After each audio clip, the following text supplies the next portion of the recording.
नमस्कार दोस्तों, आज हम उत्प्रेक्षा अलंकार को बहुत ही बेहतरीन तरीके से समझेंगे। वीडियो में हम आगे 12 उदाहरण भी बताएंगे। तो चलिए सबसे पहले इसकी परिभाषा को देखते हैं।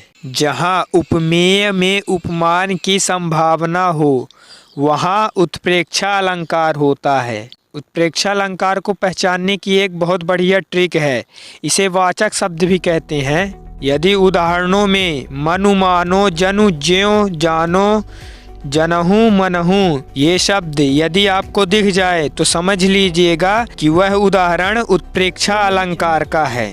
तो अब हम लोग सबसे पहले उदाहरण को देखते हैं। यहाँ पर सबसे पहला उदाहरण है, सोहत ओढ़े पीत पटु श्याम सलोने गात मनहु नील मणिशैल पर आतप परयो प्रभात। इस पंक्ति का मतलब है सोहत ओढ़े। सोहत मतलब होता है शोभायमान, और पीत मतलब होता है पीला, पटु मतलब होता है वस्त्र। तो श्री कृष्ण भगवान पीले वस्त्र यानी कि पीताम्बर धारण किए हुए हैं। श्याम सलोने गात अर्थात उनका सांवला रंग बहुत ही सुंदर है। तो सांवले रंग पर उन्होंने पीताम्बर धारण किया हुआ है। तो इसमें कृष्ण भगवान उपमेय हो गए और आगे उपमान है, देखते हैं इसको।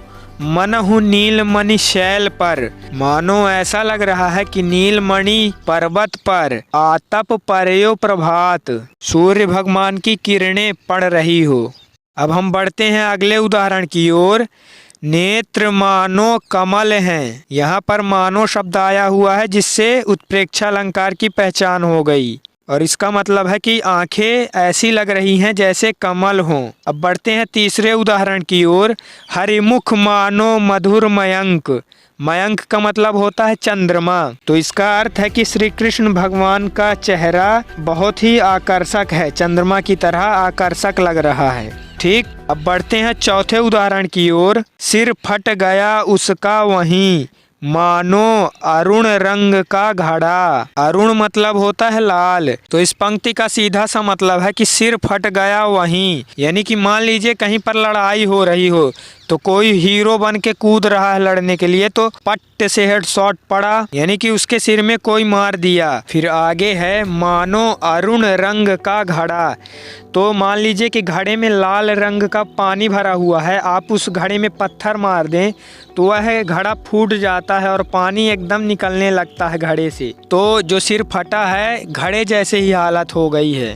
ठीक, अब बढ़ते हैं अगले उदाहरण की ओर। पांचवा उदाहरण है, जनु वर्षा बिन प्रहत बुढ़ाए। इस पंक्ति का मतलब है कि जिस प्रकार बिना बारिश के पृथ्वी सूख जाती है, ठीक उसी प्रकार वृद्ध अवस्था में यदि किसी का सहारा ना मिला, यहाँ पर वर्षा का मतलब है वृद्ध अवस्था के लिए सहारा। तो वृद्ध अवस्था में यदि किसी को सहारा न मिला तो जीवन कठिन हो जाता है। और यहाँ पर जनु शब्द आया ही हुआ है उत्प्रेक्षा की पहचान करने के लिए। अब बढ़ते हैं छठवें उदाहरण की ओर। छठवां है, मैं चला साथ ले तुझे कनक ज्यों भिक्षुक लेकर स्वर्ण झनक। यहाँ पर इस कनक का मतलब है धतूरा। हम यामक अलंकार वाली वीडियो में बता भी चुके हैं पहले भी कि कनक का मतलब सोना होता है और धतूरा भी होता है। तो चलिए अब इस पूरे पंक्ति का मतलब बताते हैं। मैं चला साथ लेकर तुझे कनक, यानी कि कोई शिव मंदिर पर धतूरा लेकर जा रहा है, क्योंकि शिव भगवान के ऊपर धतूरा चढ़ता है और वो उसका फूल भी चढ़ता है। ठीक, तो मैं हाथ में धतूरा लिए जा रहा हूँ और बहुत ही प्रसन्न हूँ। ज्यों भिक्षुक लेकर स्वर्ण झनक, मतलब कि जिस प्रकार भिक्षुक आदमी यानी कि भिखारी को सोना मिल जाता है तो वह खुश हो जाता है, वैसे ही मैं धतूरा लेकर जा रहा हूँ मंदिर और प्रसन्न हूँ, भगवान शिव के ऊपर चढ़ाऊंगा इसलिए। अब सातवां उदाहरण है, मानहु मणिमय माली मात आकृति अलबेली। इस पंक्ति का अर्थ यह है, कबीर जी कहते हैं कि मैं अपने मन को एक आभूषण की माला की तरह मानता हूँ जो बहुत ही मूल्यवान रत्नों से बनी हुई है, और उस माला की बनावट विचित्र है। यहाँ पे लिखा हुआ है ना, आकृति अलबेली। अलबेली मतलब विचित्र। अब बढ़ते हैं 8वें उदाहरण की ओर। फूले कास सकल महि छाई, जनु वर्षा ऋतु प्रगट बुढ़ाई। तो इस पंक्ति में जनु शब्द है उत्प्रेक्षा की पहचान करने के लिए।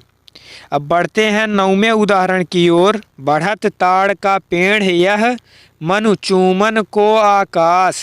इस पंक्ति का सीधा सा मतलब है कि ताड़ का पेड़ ऐसा बढ़ रहा है कि मानो यह आकाश को ही छू लेगा। चुम्बन का मतलब है छू लेना। अब हम बढ़ते हैं 10वें उदाहरण की ओर। अति कटु वचन कहती कैकई, मनहु लोन जरे पर देई।